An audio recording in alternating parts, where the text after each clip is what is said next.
Hi everyone, Jessica here and welcome back to my channel. In today's video we're going to create a really quick and simple card just using sentiments.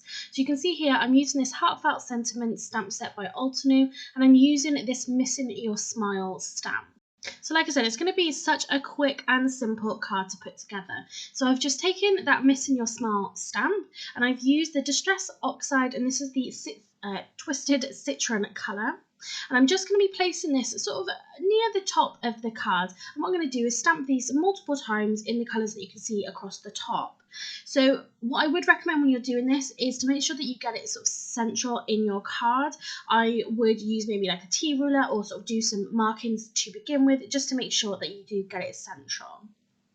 So what I'm going to do is come down using this same stamp, but I'm going to come down in a rainbow pattern. So you can see the colours along the top. We've got Squeezed Lemonade, Spiced Marmalade, Barn Door, Seedless Preserve and Salty Ocean. And this honestly is probably one of the quickest cards I've ever put together. So I always look at my stamps and think, what kind of new cards can I create? You know, something that I've not done before, but I don't always look at my sentiments and think about how I can use them in a more versatile way.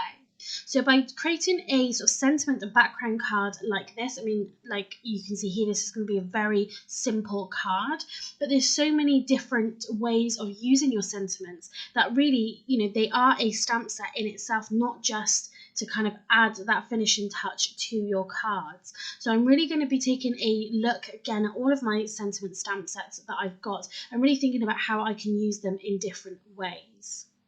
I'm obviously using the rainbow colours here because it is quite a popular theme at the moment. However, you wouldn't, if you don't have sort of the full rainbow colours, you could do it in the colour family. So you could do different shades. You could do second generation stamping with this quite easily.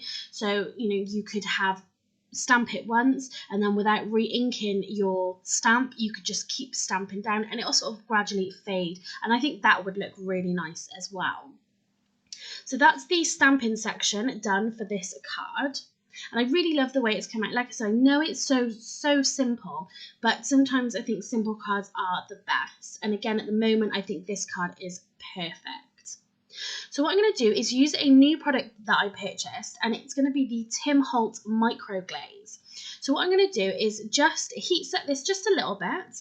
And then I'm going to apply some of this micro glaze on the top, and that's going to stop the ink from sort of reacting with any water. If you are going to be sort of posting these cards out to people, it just means your ink is not going to rub off, because sometimes you can rub on top of these inks and you do have that little bit of residue on your finger. This will stop all of that and it just kind of seals that Distress Oxide ink.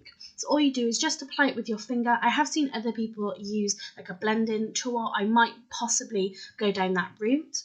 Once you've done that, you just take a clean paper towel and just sort of rub off any excess. So if you was to perhaps squirt some water on top of this now, it's not going to react like the Distress Oxides normally do. So I did think that my card was just maybe a little too simple, and I wanted to just add something just in the background. So what I'm going to do is just create some splatters in the background. So I've taken my Spiced Marmalade, the Twisted Citron and that Seedless Preserve, and I'm just going to spritz some water over it, use the edge of one of my acrylic blocks and just create those splatters. The one thing I do want to mention is just my mat that I'm using. So this is a multimedia mat, and this is the new Lisa Horton mat, and I think it's absolutely brilliant.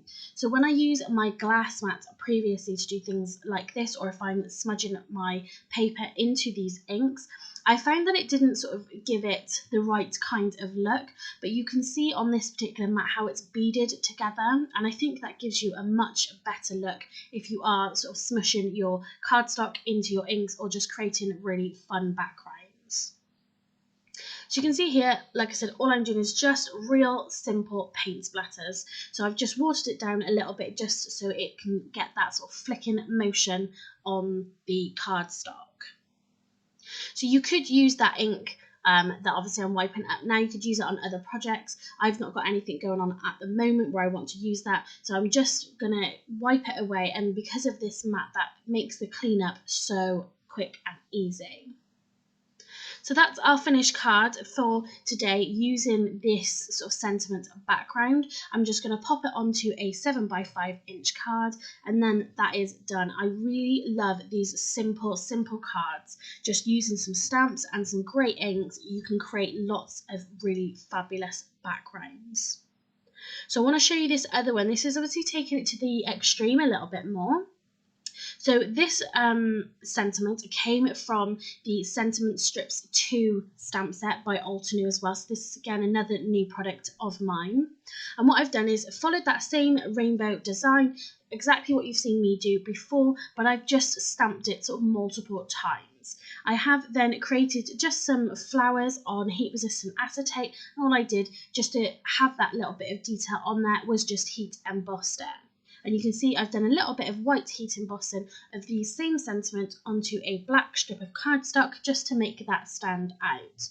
So it just goes to show that just by using one sentiment, you can create some really amazing backgrounds and some really quick and simple cards.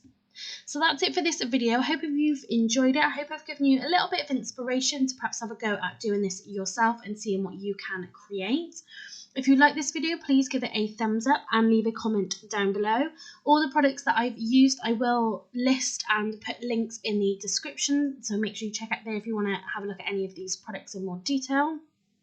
If you haven't subscribed already to my channel, then please do so. It does help support my channel, and it means then that you're not missing out on any future videos that are posted. So thanks very much for stopping by, and happy crafting.